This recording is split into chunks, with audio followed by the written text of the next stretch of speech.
Smart મીટરનો વિરોધ યથાવત છે। સ્માર્ટ મીટરનો ડર ગરીબ અને મધ્યમ વર્ગના પરિવારોની ચિંતા વધારી રહ્યો છે, ત્યારે આમ આદમી પાર્ટી દ્વારા કલેક્ટરને રજૂઆત કરવામાં આવી।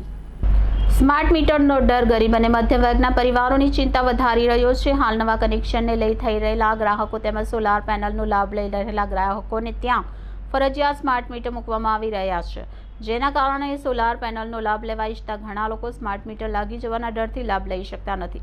સ્માર્ટ મીટર મુદ્દે લોકોના મનમાં ઘણી બધી શંકા અને ડર છે, ખાસ કરીને કે સ્માર્ટ મીટરમાં વારંવાર બિલ વધારે આવી રહ્યાની ફરિયાદો સામે આવી છે। સૌથી મહત્વની વાત એ પણ છે કે ભવિષ્યમાં ઉર્જા વિભાગ દિવસ કરતાં રાત્રિના વીજ વપરાશનો ભાવ વધારી શકે છે, જે સ્માર્ટ મીટરના કારણે જ શક્ય બને છે। સ્માર્ટ મીટરથી લાખો રૂપિયાના બિલ આવ્યા હોય એવી રાવ ઉઠી છે। અનેક ફરિયાદો હાલ કોર્ટમાં પેન્ડિંગ પણ છે। વીજ કંપનીના અધિકારીઓ પાસે પૂરતું નોલેજ નથી, ખાનગી કંપનીઓ કામ કરી રહી છે એ ફરિયાદ સાંભળતી નથી। હાલ ખૂબ જ વિરોધ થઈ રહ્યો છે, એટલે પ્રીપેડ મીટર અમુક સમય પૂરતી જ બંધ કરવામાં આવી છે।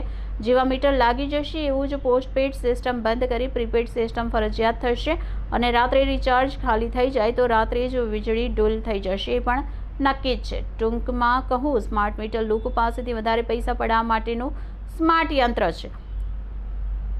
GUVNLની અંડરમાં આવતી વીજ કંપનીઓના કોઈ જ ગ્રાહકે સામેથી સ્માર્ટ મીટરનો આગ્રહ રાખ્યો નથી, ઉલટા લોકોએ વિરોધ કર્યો છે।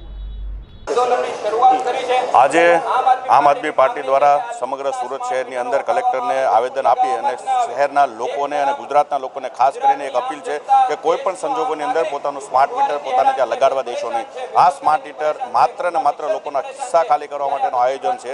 હાલની પ્રમાણે તમામ વીજ મીટરો સારી રીતે કામ કરે છે અને તમામ વીજ કંપનીઓ BGVCL હોય કે PGVCL હોય કે તમામ વીજ કંપનીઓ નફો કરે છે। એનો મતલબ છે કે કોઈ પણ પ્રકારની વીજ મીટરોમાં ખામી નથી, પરંતુ લોકોના ખિસ્સામાંથી એડવાન્સમાં રૂપિયા લેવાના નામે લોકોને સ્માર્ટ મીટર આપવામાં આવે છે। અને આનું સૌથી મોટું નુકસાન હાલમાં એ છે કે જ્યારે ગ્રીન એનર્જી તરફ શહેર આગળ વધતું હોય, રાજ્ય આગળ વધતું હોય, ત્યારે સ્માર્ટ પેનલ એટલે કે સોલાર પેનલો જે છે આપવામાં માટે થઈને ફરજિયાત સ્માર્ટ મીટર મૂકવાનું કહે છે, જેના કારણે કેટલા બધા લોકો સ્માર્ટ મીટર મૂકવાના ડરથી ડરે છે અને જેના કારણે એ લોકોને ત્યાં સોલાર પેનલો પણ મૂકી શકાતી નથી।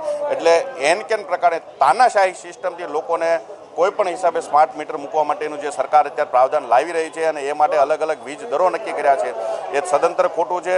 અમે તમામ લોકોને વિનંતી કરીએ છીએ કોઈ પણ સંજોગોની અંદર પોતાના વિસ્તારમાં પોતાના ઘરે સ્માર્ટ મીટર મૂકવા દેશો નહીં। સરકારને એ પણ રજૂઆત છે કે તમારે સારામાં સારી સ્કૂલ કોલેજો બનાવો, સારી કચેરીઓ બનાવો, આ બધું સ્માર્ટ બનાવો, પછી તમે સ્માર્ટ વીજ મીટર તરફ આગળ વધો।